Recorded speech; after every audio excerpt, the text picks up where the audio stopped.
Hello guys, ito na naman, i-flex namin yung aming biniling ulam sa ating kababayan. Ito ay talong with galunggong ba? Galunggong na tubuntot. Ito yung ulam ng kaibigan ko, ulo. Kinitaan na galunggong. Tulingan, no?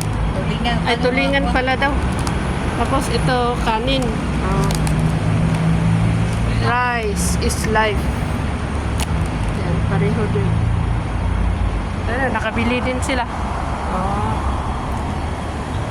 Mamaya pa namin kainin dahil busog pa kami at saka hindi pa oras ng dinner. Alas 5 pa lang. Maaga silang nag-deliver o di bili kami, baka pa mawalan kami ng pagkain. Baka ang matira lang dinuguan ay ayaw namin yun.